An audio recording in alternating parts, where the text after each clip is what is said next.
नमस्कार, commodity roundup में आपका स्वागत है। मैं हूं मनीषा गुप्ता और आज बात करेंगे कच्चे तेल की, जहां पर दरें बढ़ने के बाद भी हमने देखा है कि बहुत ज्यादा मुनाफा वसूली कच्चे तेल में देखने को नहीं मिली है। ऑफ कोर्स लाल निशान में जरूर कारोबार है, लेकिन वो इसलिए भी है क्योंकि बैंक ऑफ इंग्लैंड की मॉनेटरी पॉलिसी मीटिंग आज है। 8 नवंबर को यूएस के प्रेसिडेंशियल इलेक्शंस हैं, मिड टर्म प्रेसिडेंशियल इलेक्शंस हैं, तो उसके ऊपर भी बाजार की यहां पर नजर रहेगी। साथ ही सोने चांदी की अगर बात करें तो यहां पर हल्का सा दबाव देखने को मिला है यूएस फेड की मीटिंग के बाद। 75 बेसिस पॉइंट की रेट हाइक तो हमने देखी है, लेकिन दिसंबर में क्या इतना ही बढ़ सकता है, उसका थोड़ा सा डर बाजार में अब भी है। साथ ही रूस का जो यू टर्न हमने आता हुआ देखा और जिसका जितना दबाव यहां पर एग्रीकल्चर कमोडिटीज पे बना, उसके क्या मायने हैं, आगे भाव कैसे रह सकते हैं, इन सब पर बात करने के लिए हमारे साथ मौजूद हैं केडिया कमोडिटीज के अजय केडिया, कोटक सिक्योरिटीज के रविंद्र राव, साथ ही solvent extractor association of India के प्रेसिडेंट अजय झुनझुनवाला जुड़ेंगे हमारे साथ, और गेहूं पर बात करेंगे roller flour mills federation of India के प्रेसिडेंट प्रमोद कुमार से। लेकिन सबसे पहले नजर यहां पर कच्चे तेल पे डाल लेते हैं, जहां पर उठापटक अब भी जारी है। रविंद्र, कैसे देखते हैं आप प्राइसेस, क्योंकि जैसे जैसे यूएस फेड मीटिंग की अनाउंसमेंट्स आती गई, स्टेटमेंट्स बाजार ने एनालाइज करी, उसके साथ साथ हमने एसेट क्लासेस के भावों में उतार चढ़ाव आते हुए देखा। काफी हद तक यही हाल यहां पर कच्चे तेल का भी था। Good morning Manisha. यस, लेकिन अगर हम देखें तो जो क्रूड पे जो प्रेशर आया है, I think that is minimal as compare to other commodities. जैसे गोल्ड में हमने ऑलमोस्ट जो कॉमेक्स गोल्ड है उसे 60-34 तक आते हुए देखा था। हालांकि उसके बाद थोड़ी सी रिकवरी आई है, बट क्रूड में उतना ज्यादा प्रेशर नहीं आया। यस, $88.80 का एक लो जरूर लगाया है, लेकिन हमने फिर से एक रिकवरी देखी है। Now it is trading close to 89.50। तो मेरे हिसाब से फेड का ज्यादा इम्पैक्ट नहीं आया है, क्योंकि जो सप्लाई टाइटनेस है, I think that is putting a floor on prices.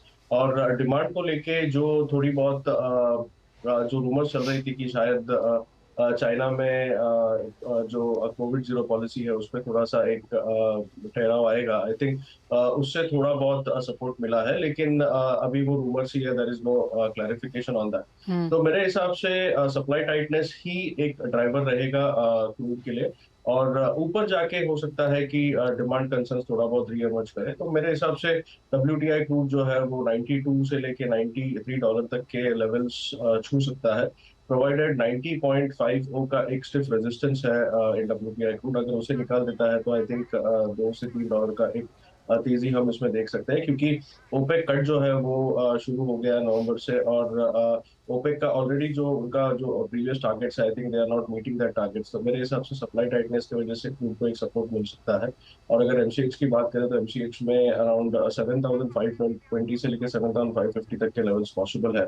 अगर उसे निकाल देता है तो 7,600 तक भी जा सकता है। तो मेरे हिसाब से डिप बाइंग होना चाहिए क्रूड में, लोअर लेवल्स पे सप्लाई टाइटनेस की वजह से सपोर्ट आएगा, लेकिन गेन्स भी कैप्ड रहेगा टुवर्ड्स $92 to $93 पर बैरल। जी हाँ, रशिया यूक्रेन का जो कॉन्फ्लिक्ट है वो अभी यहाँ पर जारी है, और इसके अलावा विंटर डिमांड बाजार देखेगा, और जो भी इंक्रीमेंटल डिमांड ग्रोथ आ रही है वो डेवलप वर्ल्ड नहीं, डेवलपिंग वर्ल्ड या फिर एशियन मार्केट से आती हुई नजर आ रही है। जो रिसेशन की चिंताएं हैं वो यूके, यूरोप और यूएस में है, लेकिन एशियन मार्केट्स में जिस तरह का इकोनॉमिक डेटा हमने आता हुआ देखा वो सपोर्टिव था, और उसका भी कुछ फायदा शायद यहाँ पर हमने कच्चे तेल और मेटल्स में बनता हुआ देखा है।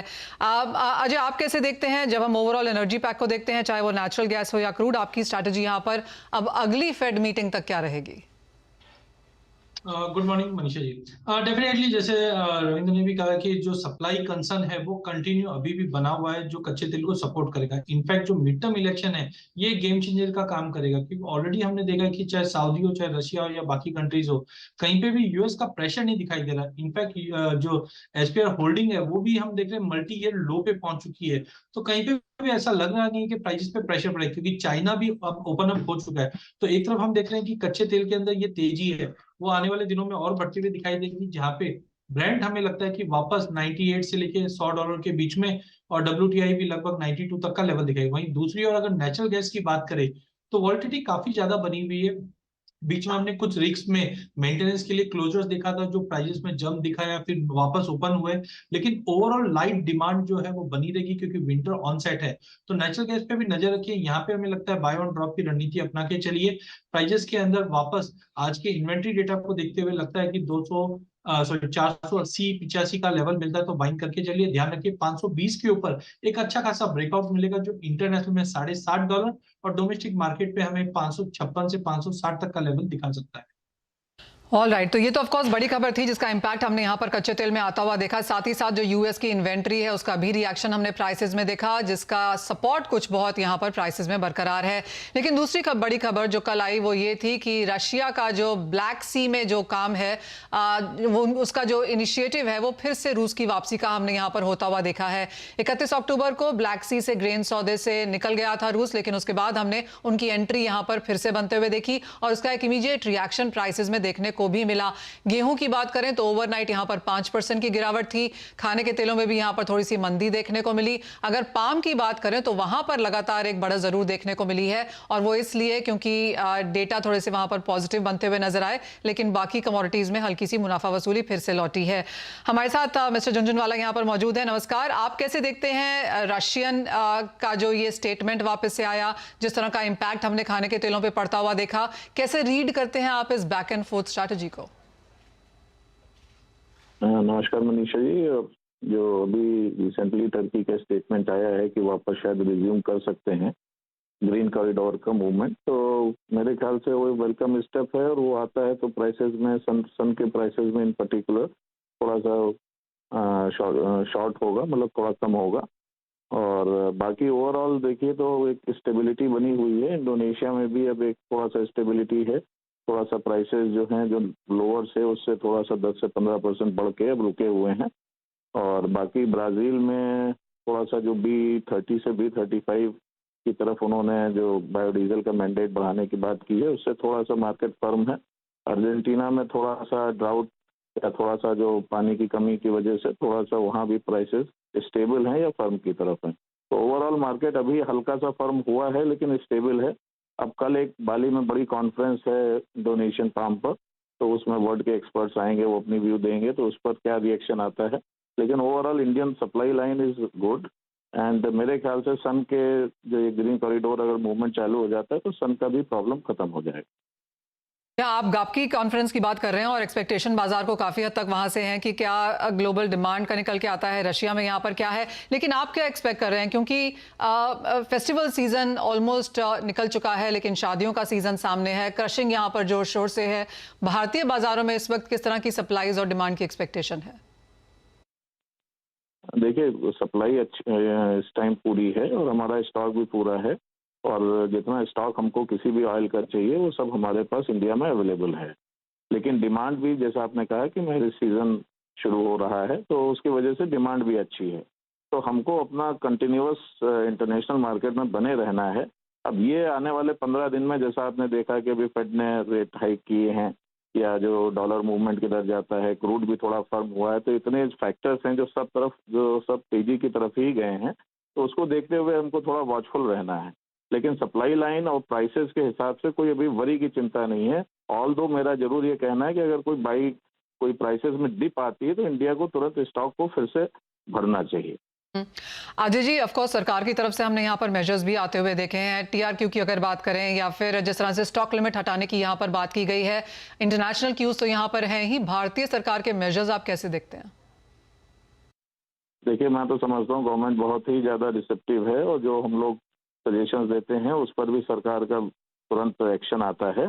स्टॉक कंट्रोल के लिए हम लोग बहुत दिन से कह रहे थे, ये कन्वीनियंट स्टेप्स है जिसमें बिग चेन रिटेलर्स जितने हैं उनको प्रॉब्लम हो रही थी कि उनके लिए 3 टन की एक स्टॉक लिमिट की सीमा थी जो किसी भी रिटेलर के लिए इम्पॉसिबल थी मेंटेन करना, तो उससे वो स्टॉक कम रखते थे और सप्लाई लाइन डिस्टर्ब होती थी। लेकिन गवर्नमेंट ने उसको हटा दिया है, ऑयल सीड पर हटा दिया है, जिससे फार्मर्स को इनकम बढ़ेगी, लोग बाइंग कर सकेंगे जब भी उनको प्राइस कन्वीनियंट सब समझ में आएंगे। तो दोनों दोनों एक्शंस गवर्नमेंट के वो काफ़ी हम वेलकम कर रहे हैं और it is a good step towards the industry. जी, एक फाइनल सवाल। आपने कहा कि प्राइसेस यहाँ पर अब इन कंट्रोल है। ऑफ कोर्स लोज से कुछ यहाँ पर बढ़त भावों में जरूर देखने को मिली है। आने वाले अगर 2-3 महीने की बात की जाए, कंसिडरिंग की जो फैक्टर्स हैं ग्लोबल मार्केट्स में और भारतीय बाजारों में वो स्टेबल रहते हैं, तो क्या एक्सपेक्टेशन है कि भाव किस रेंज में रह सकते हैं? मेरे ख्याल से जो प्राइसेस अभी हैं वो ना तो हाई की साइड है ना लो के साइड है। हाई से आप देखिए तो काफ़ी कम हो चुके हैं और लो से जो लोएस्ट अभी recently with in a month था उससे 10 से 15% रिस्पेक्टिव ऑयल्स में है। सॉफ्ट ऑयल में थोड़ा सा तेजी ज़्यादा है, लेकिन पाम से चूंकि उसका डिफरेंस $400 के आसपास है, $450 के आसपास है, तो इसलिए पाम सबको मेंटेन कर रहा है। तो मेरे ख्याल से प्राइसेस जो अभी चल रहे हैं ये नॉर्मल हैं। अब इससे नीचे जाते हैं तो it is a good time to buy, इससे ऊपर जाते हैं तो we should take caution. Point taken. Ajay ji बहुत शुक्रिया साथ जुड़ने के लिए। तो वो ऑफ कोर्स रिएक्शन आता हुआ जो रशिया ने यू टर्न किया है और उसका फायदा कैसे भारत यहां पर उठा सकता है। जैसे काफी क्लियरली अजय जी ने कहा कि अगर भाव नीचे जाते हैं तो भारत को खरीदना चाहिए, ऊपर जाते हैं तो ऑफ कोर्स यहां पर बाजार वॉच करने की जरूरत भी पड़ सकती है। लेकिन आगे बढ़ते हैं और यही हाल गेहूं का भी हमने होते हुए देखा। पिछले 3 दिनों में ऊपर नीचे की अगर रेंज देखें तो 5 से 7% की मूव अंतर्राष्ट्रीय बाजारों में गेहूं यहां पर दिखा चुका है। भारतीय बाजारों में ऑफ कोर्स चिंताएं यहां पर अलग ही हैं, लेकिन rural flower millers federation of India के प्रेसिडेंट प्रमोद कुमार जी अब हमारे साथ हैं। प्रमोद जी नमस्कार। सबसे पहले तो ये जो रशिया ने यू टर्न लिया है इसका ही रिएक्शन क्या देखते हैं आप? नमस्कार मनीषा जी। इंडिया के ऊपर इतना इम्पैक्ट है नहीं, because neither we are importer nor parity in import with duty 40% है और कोई पैरिटी है नहीं इंडिया में। But it is a good sign because even the Australian crop is coming, so I don't think but we have any impact on India. But India wheat prices are continuously going up. Availability का issue है, growing areas में गेहूं नहीं मिल रहा है और नया crop आने में नॉर्थ में 5 महीना है और वेस्टर्न इंडिया में 4 महीना है। So I think it's a difficult situation. Government को इंटरफियर करना पड़ेगा, नहीं तो गेहूं का हालत खराब हो जाएगा। Looks difficult actually. जी हाँ, थोड़ी सी कंसर्न वाली सिचुएशन तो यहाँ पर है। प्रमोद जी इस साल में अब तक गेहूं के भाव कितने बढ़े हैं और सरकार अगर कुछ नहीं करती है तो कितनी और तेजी अगले 4-5 महीने में आप एक्सपेक्ट कर रहे हैं? शुरू में चालू हुआ 24 रुपया साउथ में और नॉर्थ में 20-21 रुपया। आज दिल्ली 27 रुपया है। साउथ जो 27 रुपया था आज 30 रुपया है और हमको लगता है कि और 1 या 2 रुपया और बढ़ जाएगा गेहूं अगर गवर्नमेंट इंटरफियर नहीं करे। मतलब I think the issue is the availability of the wheat in wheat growing states like UP, Punjab and North India actually. और अगर सरकार यहाँ पर इंटरवीन करती है आपको क्या लगता है, एक तो कैसे इंटरवीन कर सकती है और दूसरा कितना करना इंटरवीन पड़ेगा और उसका कितना असर पड़ सकता है? तो गवर्नमेंट को कम से कम 3 से 4 मिलियन टन OMSs में लेके आना पड़ेगा। that will cool the market actually. Okay. I mean because we have another 4 months to go or 5 months to go, and I think that will ease the situation. But we do not know what the government is planning actually. I mean, जी प्रमोद जी लोग जब मिलते तो बोलते हैं कि we will interfere, we will intervene at the right time. I don't know when they will do that. Pramod ji जैसे आप कह रहे हैं अगर 3 से 4 मिलियन टन यहाँ पर ओपन मार्केट में बेचा भी जाता है तो उसका भावों पे कितना इम्पैक्ट आ सकता है? भाव बढ़ेंगे नहीं या फिर आपको लगता है गिर भी सकते हैं? बढ़ेगा नहीं और अवेलेबिलिटी इंप्रूव हो जाएगा। आई थिंक कंसर्न मिल वालों में यही है कि नेक्स्ट 3-4 महीना गेहूं कहां से आएगा। तो दे fear that wheat is not available in the system. और एक जो चिंता बाजार की शुरुआत से रही है प्रमोद जी की शायद इंपोर्ट भी करना पड़ सकता है, वो of course I think last resort होगा, लेकिन उसकी भी कितनी पॉसिबिलिटी देखते हैं आप? पॉसिबिलिटी इसलिए नहीं है क्योंकि अपने भाव से ऊपर आज import parity is higher than the Indian prices. So I don't see any chance of import happening at the moment. I'm not too sure about whether we will be allowed to import or not. I mean. जी okay, तो फिर इसका मतलब है कि आपको नहीं लगता कि इंपोर्ट ड्यूटी पे यहाँ पर कोई भी फेरबदल आता हुआ नजर आएगा? अभी तक तो फिलहाल तो कुछ नहीं है, बट शुरू में जब भी हम मिले गवर्नमेंट को तभी ये बताया कि we have all the options open with us. With regard to OMSs, with regard to reduction of import duty, with regard to stock limit or stock declaration. But I think we already completed 8 to 9 months, so I don't know, next 3 to 4 months. Next 4 months look a little difficult, more difficult now. All right Pramod ji बहुत शुक्रिया साथ जुड़ने के लिए। तो वो गेहूं के हालात हैं, अंतर्राष्ट्रीय बाजारों का तो बहुत ज्यादा असर नहीं है, लेकिन जैसे प्रमोद जी कह रहे हैं कि अगले 3-4 महीने थोड़े मुश्किल हो सकते हैं। इंपोर्ट आए इसकी पॉसिबिलिटी बहुत नहीं है, लेकिन सरकार ओपन मार्केट में बेचे इसकी पॉसिबिलिटी बाजार में ज्यादा है और वो भावों को यहाँ पर कंट्रोल भी कर पाएगी। लेकिन इसी के साथ एक ब्रेक के लिए भी रुकेंगे, जब लौटेंगे तो बात यहाँ पर करेंगे मेटल्स की। सोने चांदी में जिस तरह का दबाव है आप उसका कैसे फायदा उठा सकते हैं बताएंगे हमारे एक्सपर्ट्स आपको।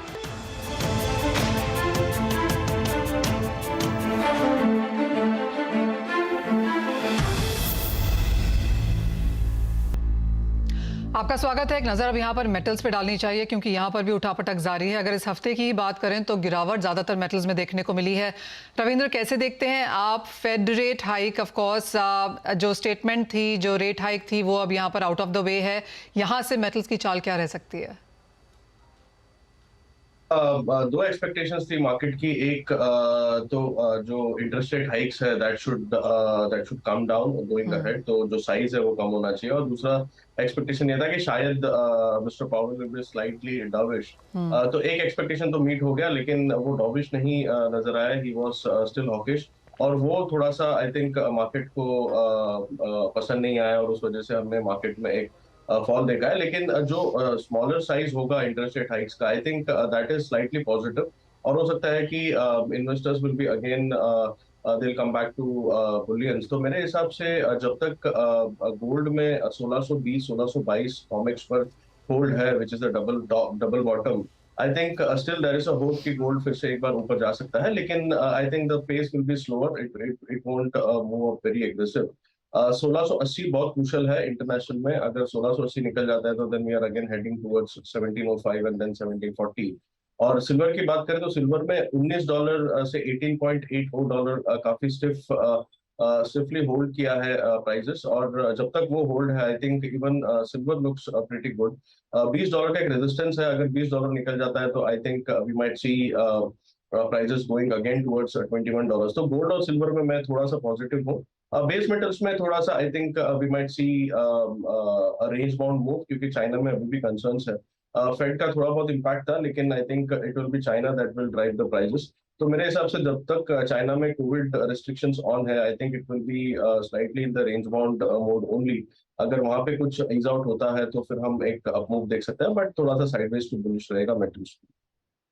रविंद्र, ऑल्सो आप, क्योंकि हमने डॉलर इंडेक्स में एक रीबाउंड फिर से बाजार में आता हुआ देखा है। पिछले 24 घंटे ऑफ कोर्स सारे एसेट क्लासेस के लिए काफी हद तक वॉलेटाइल रहे हैं। डॉलर इंडेक्स अब आप कैसे देखते हैं और रुपए पे क्या इंपैक्ट रह सकता है? डॉलर इंडेक्स में देखें तो डॉलर में भी जो जैसे मोमेंटम आना चाहिए था वैसे मोमेंटम आया नहीं है। हालांकि 110-50 पे फिसलने के बाद एक अच्छी रिकवरी दिखाई है डॉलर इंडेक्स ने 112 तक जाके, but again it is not sustaining at higher levels, जो इंडिकेट कर रहा है कि डॉलर में एक एग्जॉशन है, और we might see dollar index faltering, और हो सकता है कि नीचे के लेवल्स दिखे। लेकिन जैसे मैंने पहले भी कहा था, 109.50 काफी क्रूशल है डॉलर इंडेक्स के लिए। वो ब्रीच नहीं हो पा रहा है। अगर वो ब्रीच हो जाता है तो वी माइट सी 107.50 का लेवल्स, लोअर लेवल्स में, that will be positive for all the commodities. तो मेरे हिसाब से अभी फिलहाल तो एक रेंज बाउंड मूव रहेगा। और रुपये की बात करें तो रुपये में I think still there is no signs of cooling off. अभी भी डिप्रिसिएशन मोड ही चल रहा है, और अभी 83.20 का एक रेजिस्टेंस है स्पॉट में। अगर वो निकल जाता है तो I think we are headed towards 8360 8370, but as of now I think 8250 से लेके 8310 8320 का एक रेंज बना है। अजय, अगर हम एग्री स्पेस में देखें तो यहाँ पर भी चाहे वो रशिया का यू टर्न था या फिर जिस तरह का बायोडीजल मैंडेट है, कच्चे तेल में जो रिएक्शन है, यूएस फेड रेट हाइक है, काफी सारे फैक्टर्स हैं जो ग्लोबल मार्केट्स को और भारतीय बाजारों को इम्पैक्ट कर रहे हैं। क्या टॉप ट्रेंड्स आप यहाँ पर इमर्ज होता हुआ देखते हैं? और डेफिनेटली पूरे एग्री पैक के अंदर पिछले 2-3 दिनों में जबरदस्त मूवमेंट है, चाहे हम कॉटन कॉम्प्लेक्स की बात करें, गवार की या स्पाइसेस की। तो मुझे लगता है सबसे पहले स्पाइसेस पे ध्यान रखिए, बिकॉज सोइंग थोड़े डिले हुए, मॉइस्चर लेवल काफी ज्यादा है। नो डाउट सोइंग थोड़ी अच्छी बताई जा रही है, लेकिन अभी भी हम देखें तो एक्सपोर्ट में जो माल जाना है वो कहीं ना कहीं इम्पैक्ट करेगा। तो आई थिंक जीरा धनिया दोनों पे नजर रखना चाहिए। जहां पे जीरा हमें लगता है कि प्राइजेस 23,800 से काफी स्ट्रांगली मूव कर रहा है, जो ऊपर में 24,500-600 तक का लेवल इमीडिएट में दिखा। धनिया भी 11,000 के ऊपर अच्छे। सरप्राइज जो है वो गवार कॉम्प्लेक्स से है, क्योंकि गवार में एग्जैक्टली हमने देखा 4550 से मार्केट एक स्ट्रॉन्ग रिवर्सल दिखाया। कल के सेशन में हमने 3-3% की तेजी भी देखी है। आज भी भाव अपने आप को मेंटेन करके चल रहा है। माना यह जा रहा है कि मिड टर्म इलेक्शन जो यूएस में है, यहाँ पे एनर्जी क्राइसिस काफी बड़ा मुद्दा रहेगा, और जो कैपेक्स अभी तक ऑयल एंड गैस इंडस्ट्री को नहीं मिला है वो पॉसिबल है कि आ सकता है, जिसके चलते हमें लगता है कि 12-15 नवंबर के बाद और बड़ी तेजी बन सकती है, जो 5100 तक का लेवल गवार सीड में और 9800 तक का लेवल गवार गम में। तो मसाले में और गवार में एग्री के अंदर ध्यान रखना चाहिए। इसके अलावा जो एडिबल ऑयल पैक है, इसे आप कैसे देखते हैं? क्योंकि पाम के भाव 12 हफ्ते के हाईज पर हैं, लेकिन सनफ्लावर सोयाबीन में हल्की सी गिरावट हमने रशिया के यू टर्न के बाद आते हुए देखी। देखिए, हमारा मानना था कि क्वार्टर 4 में वैसे भी इंडियन डिमांड अच्छी है और सोर्सिंग भी होनी है मस्टर्ड की, जिसकी वजह से भाव में तेजी रहेगी। बट एज ऑफ नाउ हम देख रहे हैं कि जिस ढंग से ग्लोबल इंपैक्ट जो है वो ज्यादा पड़ रहा है, क्योंकि इंडोनेशिया का जो स्टेप है ये कहीं ना कहीं मार्केट को टाइट रखेगा। और आज मॉर्निंग में इंडोनेशिया से स्टेटमेंट भी आया है कि कच्चा तेल अगर तेज रहता है तो बायो डिमांड और आगे बढ़ सकती है। तो आई थिंक जो एक रशिया से जो कंसर्न था लॉजिस्टिक को लेकर, वो थोड़ा सा प्राइजेस को अपलिफ्ट किया जरूर था। 43 रिंगिट के ऊपर हम जाते हुए देख पा रहे थे प्राइजेस को। बट ओवरऑल अगले महीने 1.5 महीने की बात करते हैं तो मुझे लगता है कि पूरा एडिबल ऑयल कॉम्प्लेक्स पॉजिटिव रहना चाहिए। ऑलराइट, यानी कि बढ़त यहाँ पर देखने को मिल सकती है। एग्री स्पेस में भी काफी सारी अनसर्टनिटीज हैं और बाजार उनके ऊपर नजर रखे रहेगा। अजय, रविंद्र, एज ऑलवेज बहुत शुक्रिया साथ जुड़ने के लिए। बहुत सारी कमोडिटीज पर आपने राय दी, ग्लोबल इंटरनेशनल जो फंडामेंटल्स हैं वो भी ब्रेक डाउन किए हमारे व्यूअर्स के लिए। उस सभी का बहुत बहुत शुक्रिया। लेकिन इसी के साथ एक ब्रेक के लिए भी रुकेंगे। जब लौटेंगे तो सुमित मेहरोत्रा जुड़ेंगे हमारे साथ इक्विटी के पूरे एक्शन के साथ।